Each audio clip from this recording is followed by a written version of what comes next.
Hello, good evening students. आप सभी का अपने यूट्यूब प्लेटफॉर्म पर हार्दिक स्वागत एवं अभिनंदन है। मैं मयंक शर्मा, क्लास 11th की फिजिक्स के ऊपर हम बात कर रहे थे और उसमें हमने कल जो देखा था लास्ट वीडियो लेक्चर्स में, उसमें हमने देखा था संयोजन के नियम, जिसमें हमने एक त्रिभुज का नियम पढ़ा था, एक बहुभुज का नियम पढ़ा था और लास्ट में जब जाते जाते हमने एक समांतर चतुर्भुज का नियम भी पढ़ा था। उसमें मैंने आपको दो रिजल्ट बताए थे, एक तो उनके परिणामी सदिश आर की वैल्यू बताई थी और एक टेन एल्फा की वैल्यू बताई थी, जिसमें थीटा क्या था, दोनों सदिशों के मध्य क्या था, एंगल था। और एल्फा क्या था, जो अपना रिजल्टेंट वेक्टर आया था वो और ए वेक्टर के बीच में क्या था, एंगल था। तो ये कल आपको मैंने डायरेक्ट परिमाण लिखाए थे, आर वेक्टर का परिमाण लिखाया और टेन एल्फा मतलब उसकी दिशा लिखाई थी। आज मैं आपको उनको डेरिवेशन के साथ प्रूव करके बताऊंगा। हो सकता है कल वाला जो लेक्चर है वो आपको बिल्कुल समझ में आया हो, अगर उसमें कोई भी प्रॉब्लम हो तो आप कमेंट करके बता दें या फिर एक बार उस वीडियो को दोबारा रिवाइज करें, तो आई थिंक वो सारी प्रॉब्लम्स आपकी सॉल्व हो जाएंगी। लास्ट में जब हमने दो रिजल्ट लिखाए आर एंड टेन अल्फा, वो आज मैं आपके सामने प्रूव करके बताऊंगा और उन पर क्वेश्चन कैसे आते हैं और आपको कैसे सॉल्व करने हैं वो भी हम आज डिस्कस करने वाले हैं इस वीडियो में। तो आइए फिर स्टार्ट करते हैं और आपको जैसी हमारी ये वीडियो लग रही है वो भी आप कमेंट करके बता सकते हैं और लोगों के लिए साथ भी शेयर कर सकते हैं। तो बात करते हैं समांतर चतुर्भुज के नियम के ऊपर। ठीक है, समांतर चतुर्भुज के नियम में आर वेक्टर का जो परिमाण लिखाया था वो मैंने कुछ ऐसा लिखाया था, a square plus B square plus 2ab cos theta. ठीक है, और टेन एल्फा की मैंने कुछ ऐसी वैल्यू लिखाई थी, टेन एल्फा बराबर बी साइन थीटा अपॉन ए प्लस वी कोस थीटा। ये दो वैल्यू हमने कल लिखी थी, लेकिन ये दो वैल्यू हमें याद तो रखनी है, लेकिन ये आई कैसे वो भी हमें पता होना चाहिए, क्योंकि मोस्टली पेपर में क्या होता है, इन पर बेस्ड क्वेश्चन पूछे जाते हैं। कभी भी इन पर ये नहीं पूछा गया कि वैल्यू मतलब डेरिवेशन करके दिखाएं। ये क्या होता है, मैग्नीट्यूड होता है, परिमाण होता है, और ये क्या होती है, उसकी डायरेक्शन, यहाँ पर बोले तो दिशा होती है। तो ये दोनों आए कैसे हैं उनको हम आज डिस्कस करने वाले हैं कि आर वेक्टर की वैल्यू कैसे आई और टेन एल्फा की वैल्यू क्या है। इसको और अगर हम एल्फा लिखना चाहें तो एल्फा करके ऐसे भी लिख सकते हैं, जो कि एक सिंपल मैथमेटिक्स है, ऐसे भी इनवर्स में लिख सकते हैं। तो आइए फिर देखते हैं कि कैसे आई है वैल्यू। तो आपको जो नियम मैंने कल बताया था वो आपको पता ही होगा कि आसन भुजाओं के द्वारा अगर दो वेक्टर प्रदर्शित होते हैं तो विकर्ण या फिर कटान बिंदु से निकलने वाला विकर्ण उनके परिणामी सदिश को बताता है। ठीक है, तो आइए थोड़ा सा डिस्कस कर लेते हैं। ये देखिए, ये कोई अपना ए वेक्टर है, ये अपना वी वेक्टर है, कल ऐसे ही बताया था। और इसके साथ ही ये भी वी वेक्टर हो जाएगा और ये क्या हो जाएगा, ए वेक्टर। इनके बीच का जो एंगल था वो थीटा था और एक रिजल्टेंट जो था उसे हम आर वेक्टर बोल रहे थे, और रिजल्टेंट और ए वेक्टर के बीच में जो एंगल था वो था एल्फा था। यहां तक हमने कल बात कर ली थी। अब हमें बात करनी है कि जो अपना आर वेक्टर है, जो रिजल्टेंट है, वो किस तरह से वो वैल्यू आई। तो चलो थोड़ा सा डिस्कस करते हैं।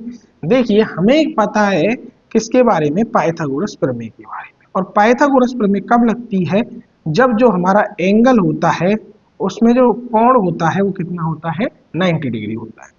अब इसमें जो एंगल है वो 90 डिग्री नहीं है, लेकिन हम क्या करेंगे, इस एंगल को 90 डिग्री बनाने की कोशिश करेंगे। और कोशिश कैसे करेंगे, इस ए वेक्टर को हम थोड़ा सा आगे बढ़ा देंगे और इस पॉइंट से हम एक सीधा इस पर लंब डालेंगे। और आपको पता है कि जब लंब डाला जाता है तो कितने का एंगल बनाता है, 90 डिग्री। हम इसको पॉइंट आउट कर देते हैं। पॉइंट आउट आप कुछ भी कर सकते हैं, एक्स ऐसे कर लो, डब्लू एक्स वाई और जेड, इस पॉइंट को देते हैं यू।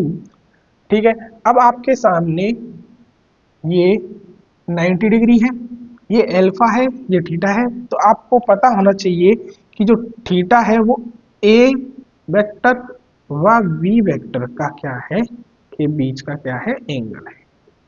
ठीक है। और एल्फा क्या है, रिजल्टेंट व ए वेक्टर के बीच का एंगल है, ये आपको पता होना चाहिए। और ये भी पता होना चाहिए कि हमें एक तो आर वेक्टर का क्या देखना है, मैग्नीट्यूड देखना है, और एक एल्फा की वैल्यू देखनी है। ठीक है, ये हमारे माइंड में सेट होना चाहिए। अब देखिए हम करते क्या है, अपने पास दो त्रिभुज हैं। अब आप ध्यान दें, डब्ल्यू यू और वाई, एक त्रिभुज कौन सा है, डब्ल्यू यू और वाई, आप ध्यान रखेंगे डब्ल्यू यू और वाई, ये क्या है, एक समकोण त्रिभुज है। एक त्रिभुज है एक्स यू और वाई, एक त्रिभुज कौन सा है, एक्स यू और वाई। हमें पता है W से लेके x की जो वैल्यू है वो a वेक्टर है, ये भी वेक्टर है, तो ये x से लेके y ये भी क्या है अपना b वेक्टर है। अब देखिए मुझे r वेक्टर की वैल्यू निकालनी है, तो ये देखिए ये जो त्रिभुज है ये एक क्या है, समकोण त्रिभुज है। समकोण त्रिभुज है तो समकोण त्रिभुज में ये कर्ण हो गया, ये आधार हो गया और ये लंब हो गया। अगर मुझे लंब की वैल्यू और आधार की वैल्यू पता हो तो मैं कर्ण की वैल्यू निकाल सकता हूँ, आप क्लास 10th में पढ़ के आए हैं खूब पाइथागोरस प्रमेय। अब मुझे यहाँ प्रॉब्लम क्या है, एक तो मुझे इस लंब की वैल्यू नहीं पता परपेंडिकुलर की, और एक इस बेस की वैल्यू नहीं पता। बेस की वैल्यू में मुझे देखो बेस क्या है, W से लेके U तक है, लेकिन मुझे वैल्यू W से X की ही पता है। अगर मुझे X से U की वैल्यू पता चल जाए इस वाले पार्ट की, तो मुझे पूरा बेस पता चल जाएगा, परपेंडिकुलर भी निकाल लेंगे। तो इनका सॉल्यूशन क्या है वो हम देखते हैं। तो सबसे पहले मैं इस त्रिभुज की बात करता हूँ बाई यू एक्स, तो यहाँ लिख देते हैं त्रिभुज एक्स यू वाई से। अब इसमें देखो ये क्या हो गया, हाइपोटेन्यूस कर्ण हो गया, और कर्ण, और अब मुझे क्या निकालना है, ये लंब परपेंडिकुलर निकालना है। तो लंब बटे कर्ण, लंब बटे कर्ण। अब लंब बटे कर्ण कौन सा थीटा संबंध बताता है, साइन बताता है, और साइन थीटा संबंध बताता है तो इसकी वैल्यू रख देते हैं। देखियो देखो कर्ण क्या है, देखो साइन थीटा, लंब क्या है यू बाई, कर्ण क्या है एक्स बाई। अब एक्स वाई की मुझे यहाँ साइन थीटा, यू वाई की मुझे वैल्यू निकालनी है, लेकिन मुझे एक्स और वाई की वैल्यू पता है क्या है, वी वेक्टर है। मैं वेक्टर हटा देता हूँ क्योंकि मुझे सिंपली क्या चाहिए, मैग्नीट्यूड चाहिए। तो अगर लगाना चाहें तो लगा भी सकते हैं। तो यू वाई की वैल्यू क्या हो गई, V sine theta, U Y की वैल्यू क्या हो गई, V sine theta. It is clear. अब ऐसे ही मैं आधार और कर्ण, बेस और हाइपोटेनियस में भी संबंध बता सकता हूं। यहां भी मैं एक्स यू वाई से निकालता हूं। तो देखिए कॉस जो होता है वो आधार बटे कर्ण, और आधार क्या है एक्स यू, कर्ण क्या है अपना वी वेक्टर। तो मैं सीधा सीधा लिख देता हूं वी वेक्टर, या फिर वेक्टर हटा देते हैं, वी कॉस थीटा। तो इसकी वैल्यू क्या आ गई, V cos theta. It is clear. अब हम बात करें डब्ल्यू यू और वाई। अब हम किसकी बात करते हैं, त्रिभुज डब्ल्यू यू वाई, और इसमें क्या लगा देता हूं मैं, पाइथागोरस प्रमेय लगा देता हूं, यूजिंग पाइथागोरस प्रमेय। और ये आपने क्लास 10th में अच्छी तरह से पढ़ी होगी, कर्ण का स्क्वायर इज इक्वल टू आधार का स्क्वायर प्लस लंब का स्क्वायर। अब देखिए लंब तो ये है और आधार कंप्लीट ये, और आधार क्या है a यहां तक प्लस v cos थीटा, कर्ण क्या है आर स्क्वायर। यहाँ परिमाण की बात कर रहे हैं इसलिए वेक्टर नहीं लगाया। a क्या हो गया, a cos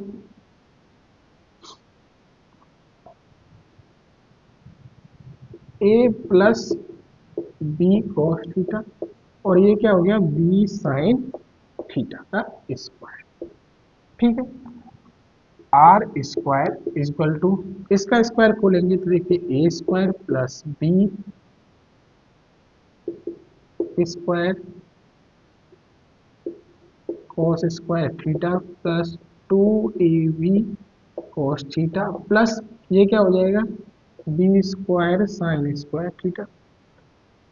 ये मैंने a प्लस बी के स्क्वायर से खोला, तो R square is equal to A square, और इस वाली टर्म और इस वाली टर्म में अगर मैं साइन थीटा इस साइन स्क्वायर थीटा और कॉस स्क्वायर थीटा को लिखना चाहूँ तो मैं क्या लिख सकता हूँ, 1 लिख सकता हूँ, तो वी स्क्वायर कॉमन आ जाएगा, एक स्टेप बढ़ जाएगी, लेकिन हम लिख देते हैं क्योंकि बाद में समझने में प्रॉब्लम ना हो। कॉस थीटा, तो R square is equal to A square plus B square plus 2ab cos theta. और अगर मैं आर की वैल्यू निकालना चाहूँ केवल तो क्या हो जाएगी, a square plus B square plus 2ab cos theta. यही क्या बताया था मैंने, रिजल्टेंट बताया था, आर वेक्टर का परिमाण बताया था, इसको मैं परिमाण भी ऐसे लिख सकता हूँ। तो आई थिंक ये आपकी समझ में आ गया होगा कि ये बी साइन थीटा कैसे निकाला यहाँ से, बी कॉस थीटा कैसे निकाला यहाँ से, और फिर मैंने सिंपली पाइथागोरस प्रमेय का क्या किया था, यूज किया था। और पाइथागोरस प्रमेय का यूज करके हमें पता है कि क्या निकाल लेते हैं, पाइथागोरस प्रमेय का यूज करके हम आर वेक्टर निकाल सकते हैं। अब बात आती है tan अल्फा की, या फिर अल्फा की भी बात करें तो वो भी बहुत आपको सिंपली है, वो आप चंद सेकंडों में निकाल सकते हैं, क्योंकि अब आप खंड की वैल्यू पता है, आधार की वैल्यू पता है, तो tan अल्फा निकालने में कोई प्रॉब्लम नहीं है। कैसे प्रॉब्लम नहीं है, क्योंकि हम जानते हैं कि tan alpha equal to tan किसके संबंध बताता है, लंब बटे आधार में, और tan अल्फा इक्वल टू लंब क्या है, b साइन थीटा है, आधार क्या है, a प्लस बी कॉस। ये हमारा सिंपली tan थीटा कैलकुलेट हो गया बिना किसी लागू बैठ के। तो ये आपको दोनों चीजें अच्छी तरीके से समझ में आई होंगी कि हमने रिजल्टेंट आर वेक्टर कैसे कैलकुलेट किया और tan अल्फा कैसे कैलकुलेट किया। तो आई थिंक ये आपको समझ में आ गया होगा। अब हमारा जो आर वेक्टर है वो निकल के आ गया, यहाँ मैं लिख देता हूँ a square plus B square plus 2ab cos theta, और अल्फा अपना क्या आ गया, tan अल्फा लिख देते हैं पहले, b sine theta upon a plus B cos theta. अगर बढ़ा के मैं लिखना चाहूँ अल्फा तो tan inverse v sine theta upon A B cos theta. ये आपके दोनों, ये क्या है, डायरेक्शन है, इसकी डायरेक्शन क्या होगी, और r का जो मैग्नीट्यूड है, परिमाण है, वो इसके परिमाण को बताएगा, ये परिमाण बताएगा, मैग्नीट्यूड बताएगा, और ये क्या बताएगा, इसकी डायरेक्शन। इट इज क्लियर, इसीलिए इंपॉर्टेंट है, और ये आपको हमेशा याद होने चाहिए दोनों फॉर्मूले, क्योंकि इन पर ही बेस्ड क्वेश्चन आपको पूछे जाते हैं।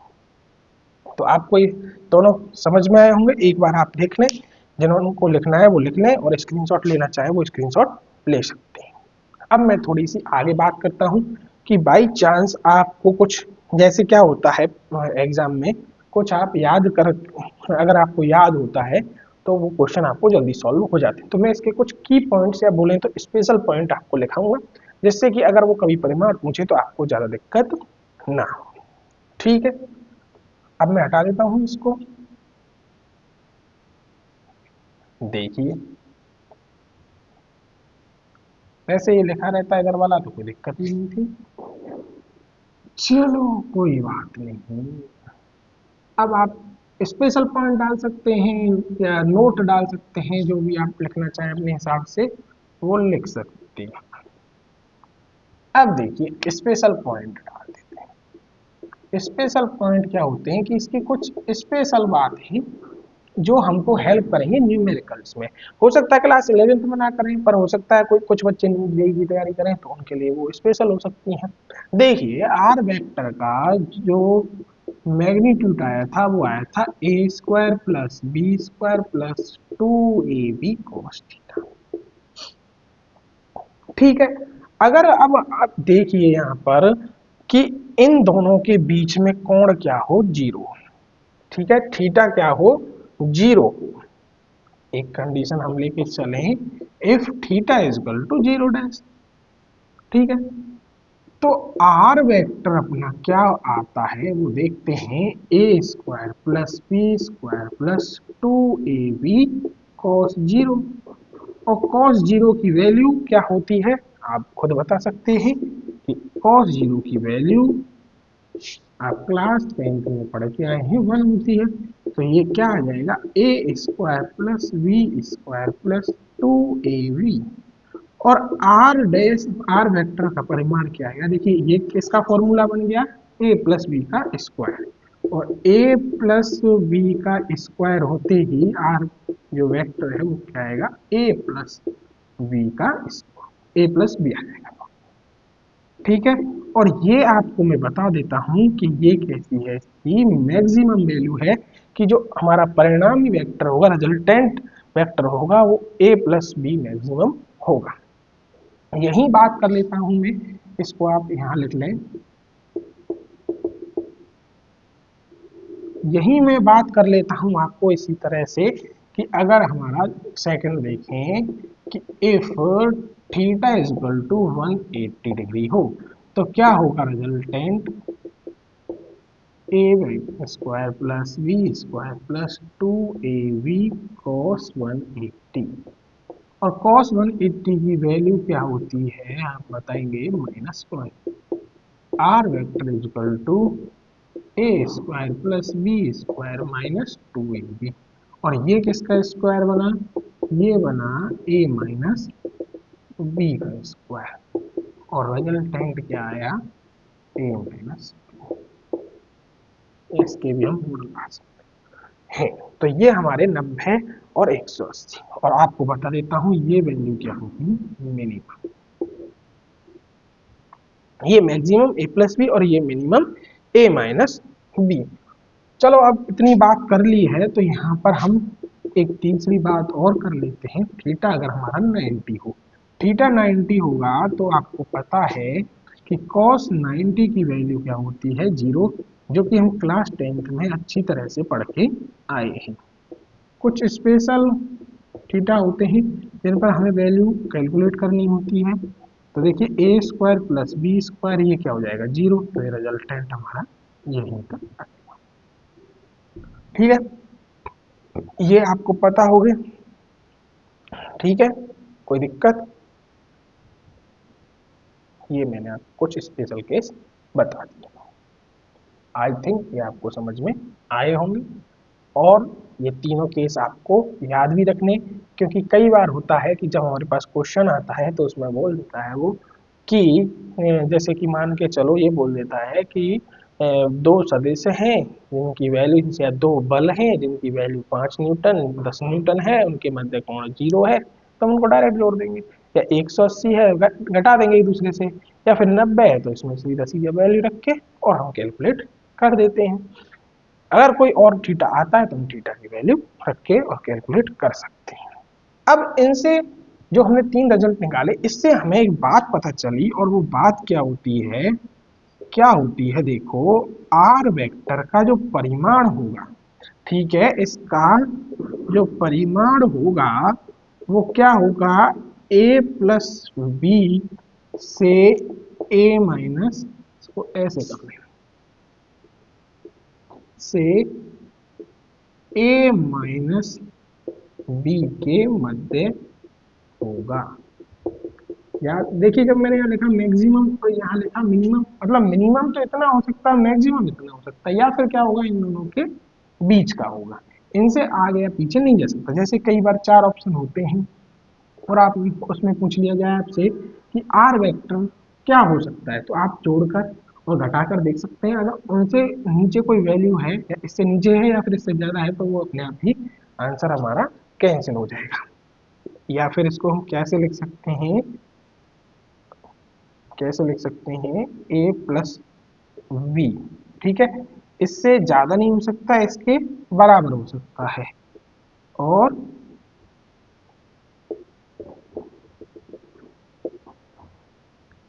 इनके बीच में होगा, तो इसको हम क्या लिखते हैं, आर मैक्सिमम लिखते हैं, और इसको हम क्या लिखते हैं, आर मिनिमम।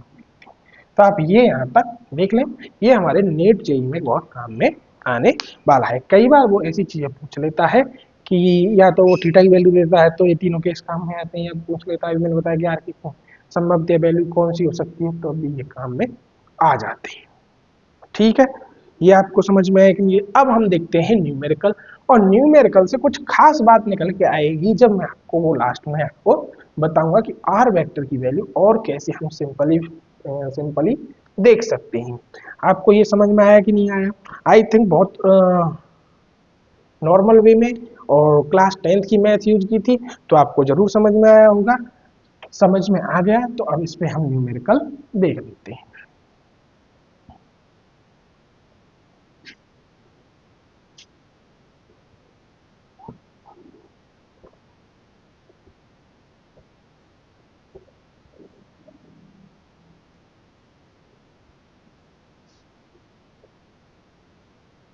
ठीक है, अब देखिए इस पे न्यूमेरिकल। यदि किसी वस्तु पर दो बल F1 वेक्टर 4 न्यूटन व F2 वेक्टर 6 न्यूटन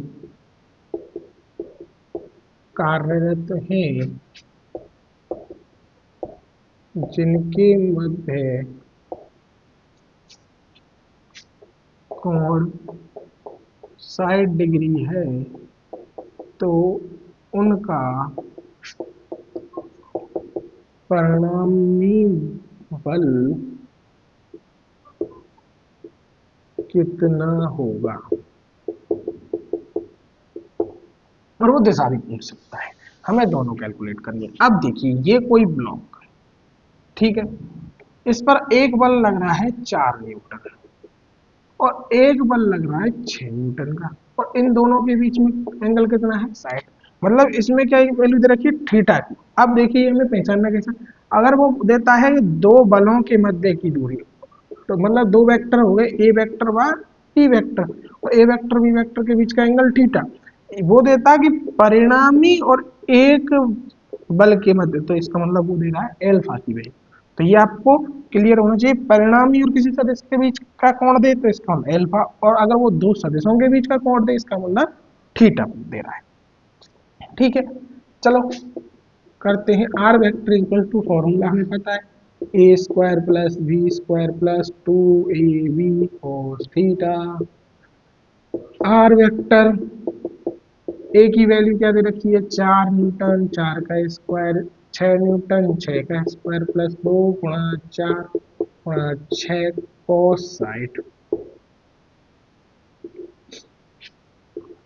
ठीक है, और R vector is equal to देखिए 4 16 प्लस 36 प्लस 2 गुणा 4 गुणा 6, और cos 60 की वैल्यू क्या होती है? 1/2, यही होती है। बिल्कुल, 2 से 2 कैंसिल हो जाएगा, तो R vector is equal to क्या हो जाएगा? 16 प्लस 36 प्लस 24। यहाँ से हम कैलकुलेट करेंगे, 24 और 36 60, 60 और 10 70 76। ये किसकी वैल्यू आ गई? ये आ गई आर के पर।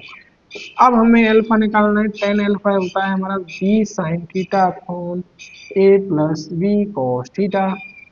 बी क्या है? 6 गुणा साइन 60 अपॉन ए क्या देखा है? 4 प्लस 6 कॉस 60। वैल्यू देखते हैं, 6 गुणा √3/2, 4 प्लस 6 गुणा 1/2। तो देखिए क्या आ जाएगा, यहाँ से बात करें तो 3√3 अपॉन 3/7। बात करें क्या है? 10 एल्फा इक्वल टू 3√3 अपॉन 7, और यहीं एल्फा की अगर हम वैल्यू देखें तो 10 इनवर्स 3√3 अपॉन 7। तो ऐसे हमें एल्फा और आर रिजल्टेंट हमें कैलकुलेट करके देखना है। ये कोई ब्लॉक था जिस पर दो बल कार्यरत थे, जो किस पर थे? साइड पर। ऐसे आपको अगर क्वेश्चन पूछे जाते हैं तो आप सिंपली ऐसे सॉल्व करके देख सकते हैं। रूट की वैल्यू अगर आ रही है तो उसको कैलकुलेट करके रख दें, नहीं आ रही तो उसमें कोई परेशानी वाली बात नहीं है। तो ये सवाल आपको समझ में आया कि नहीं आया? ठीक है, तो चलिए आगे और शुरुआत करते हैं। एक दो क्वेश्चन और देखते हैं, बहुत अच्छे अच्छे प्यारे प्यारे क्वेश्चन। आप प्रैक्टिस भी किया करें थोड़ी सी, और आपको पढ़ने में कैसा लग रहा है वो भी बताया करें बीच बीच में। आप देखिए अब दूसरा क्वेश्चन करते हैं, क्वेश्चन नंबर 2। यदि दो समान परिमाण के बल 120 डिग्री के कोण पर कार्यरत हैं तो परिणामी बल ज्ञात करो। मोस्टली वो क्या पूछेगा, अब देखिए F1 vector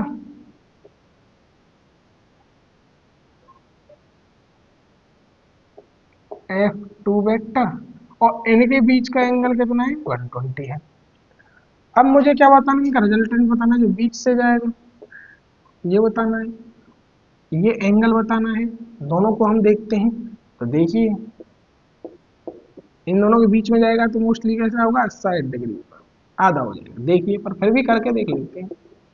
F1 vector F1 का स्क्वायर F2 का square plus 2 F1 F2 cos 120, ठीक है। और cos 120 हो गया। अब देखिए इसने वो क्या बोला, दो समान परिमाण, तो F1 की वैल्यू और F2 की वैल्यू किसके इक्वल है, समान है, तो F के इक्वल है। तो R vector is equal to F का स्क्वायर प्लस F का square plus 2F F cos 120, और cos 120 की वैल्यू क्या होती है कोई बता सकता है, -1/2।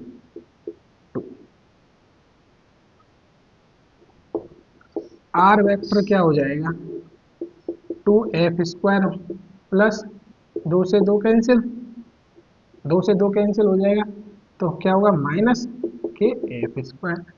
R वेक्टर का क्या होगा बताओ, F स्क्वायर और R vector equal to F।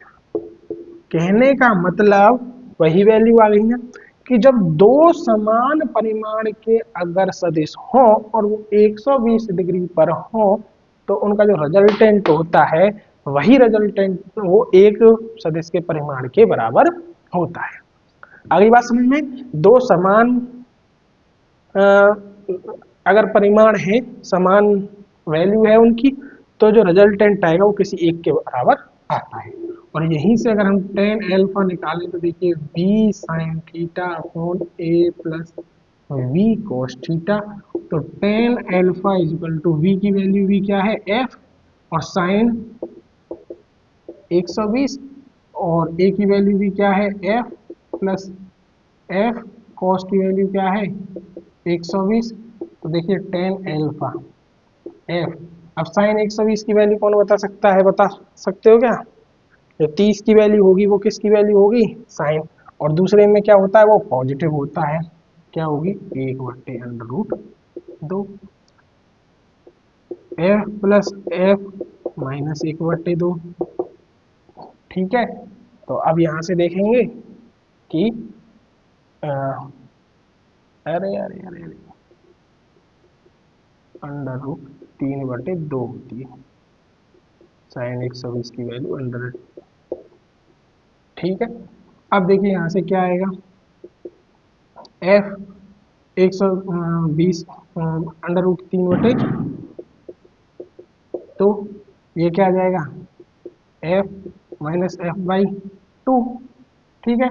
और f/2 को देखो f √3/2, इसको क्या लिखेंगे 2f माइनस f/2, या फिर अगर ऐसा ना करना चाहो तो देखिए आप सिंपली कैसे लिख सकते हैं, अगर आप देखिए f है f/2 मतलब आधा बल है तो यहाँ क्या आ जाएगा, देखिए ये आ जाएगा √3/2f और नीचे क्या बचेगा आधा 1/2f, इससे ये कैंसिल हो जाएगा, क्या बचेगा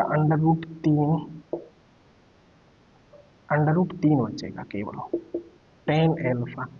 tan अल्फा अगर इधर जाएगा tan इनवर्स होके √3, और tan√3 की वैल्यू क्या होती है 16, तो क्या आएगा एंगल 60।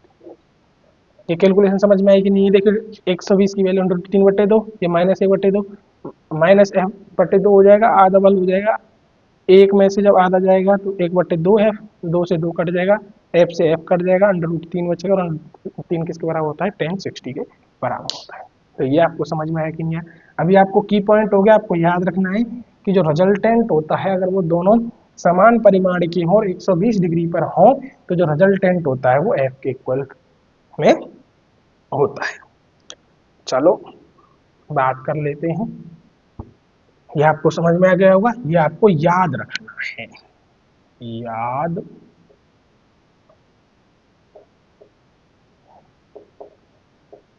YRH याद रखना,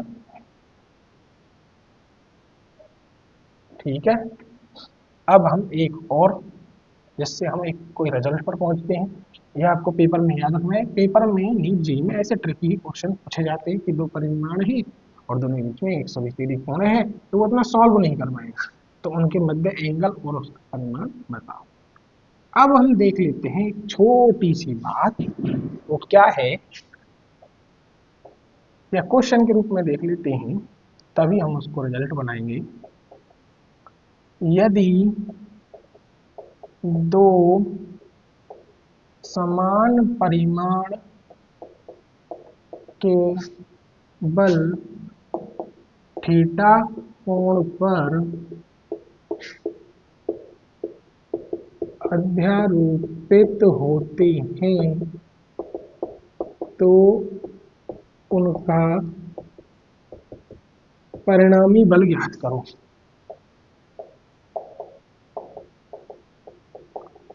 कहने का मतलब ये कोई ब्लॉक है, F1 F2 थीटा एंगल है, इसकी भी वैल्यू f है, इसकी भी वैल्यू f है। क्वेश्चन में कह रहा है दो समान परिमाण, मतलब दोनों की वैल्यू क्या है, समान है, तो F1 और F2 दोनों की वैल्यू क्या है, f है। अब मुझे देखना है कि इनका जो परिणामी बल होगा वो क्या होगा जब ये दो समान है। अगर पेपर में आ जाए कि दो समान बल हैं और वो उनका कोई एंगल दे दे तो हमें उसे सूत्र में रखना है और डायरेक्ट निकालना है। तो देखिए सूत्र क्या आएगा, आर वेक्टर इक्वल टू परिमाण का क्या होता है, a square plus B square plus 2ab cos theta.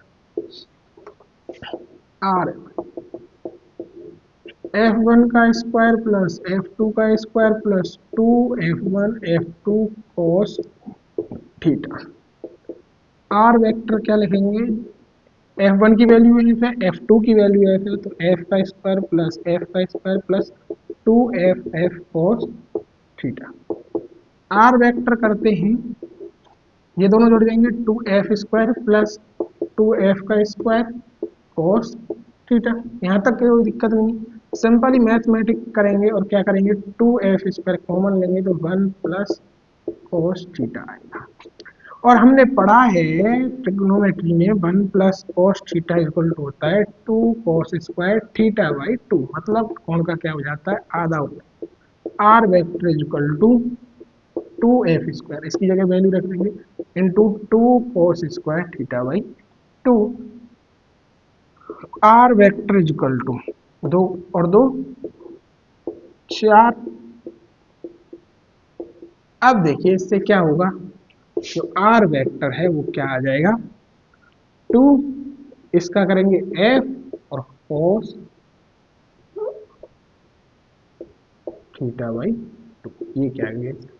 कहने का मतलब जब समान परिमाण दिया हो और थीटा दिया हो तो इस फॉर्मूले में रखेंगे और सिंपली हो जाएगा। लास्ट वाले क्वेश्चन में हमें दे रखा था थीटा की वैल्यू 120 और सेम परिमाण दे रखा था, देखिए करके देखते हैं, f cos 120 बटे 2, तो 2f cos की वैल्यू आई 60 और cos 60 आपको सबको पता है क्या होता है, 1/2, 2 से वही आंसर आ गया। 90 दे रखा हो, 60 दे रखा हो, 30 दे रखा हो, जिन वो वही देगा जिसकी वैल्यू हमें पता हो। तो ये बात आपको समझ में आई कि नहीं, इसे भी हमको याद रखना है, याद रखना है YRH, ये हमको रिजल्ट याद होना चाहिए। आई थिंक आपको समझ में आएगा। यहाँ आपको थोड़ा सा फॉर्मूला लगाना है, 1 plus cos theta equal to कहता है 2 cos स्क्वायर थीटा बाई 2, और सिंपली मैथमेटिक है और आपको ये समझ में आ जाएगा।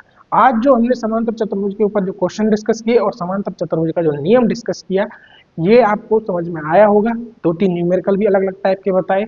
ऐसे न्यूमेरिकल आपको नीट जीई में भी देखने को मिल सकते हैं और आपके 11th में भी देखने को मिल सकते हैं। मैंने जो ये टॉपिक कंप्लीट कराया है वो बेसिक से लेके आपको नीट जीई के लेवल तक कराया है। तो आई थिंक ये आपको समझ में आया होगा। नहीं समझ में आया तो आप एक बार वीडियो को दोबारा रिवाइज करके देख सकते हैं।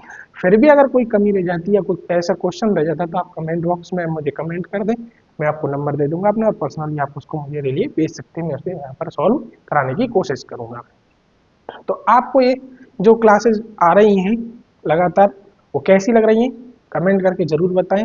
मेरी कोशिश रहती है कि मैं किसी भी टॉपिक को बेसिक से लेकर थोड़े अच्छे लेवल तक लेके जाऊं, क्लास 11th तक नहीं। उसको आप अगर कभी नीट जेईई में भी प्रिपरेशन करें तो आपको थोड़ी बहुत हेल्प मिले, आपको कम से कम इतना तो हो कि आपको ये लगे कि हाँ ये हमने पहले कहीं पढ़ा हुआ है, किसी यूट्यूब चैनल पे पढ़ा हुआ है। मेरा वही मोटो रहता है, ठीक है, कि जिससे आपको अधिक से अधिक हेल्प हो। इस वीडियो को एक बार नहीं, मेरे कहने से 2 बार देखें, क्योंकि आपको ये कुछ चीज़ें दिमाग में सेट हो जाएंगी। ये ऐसी हैं जो आपको कई बार पेपर में डायरेक्ट मिलती हैं, तो आप इनको डायरेक्ट कर सकते हैं। पर ये कब होंगी, जब आपको उस चीज़ की प्रैक्टिस होगी या आई थिंक आपको समझ में आया होगा। थैंक्स फॉर वॉचिंग एंड अधिक से अधिक लोगों को शेयर करें इस चैनल को। सभी जो ऐसे बच्चे हैं, ज़रूरतमंद बच्चे हैं, उन तक पहुंचाएं और आप भी एक बार इसको थोड़ा सा आगे बढ़ाने की कोशिश करें, जिससे क्या है कि हमें भी बहुत खुशी मिलती है आपके कमेंट्स देखकर।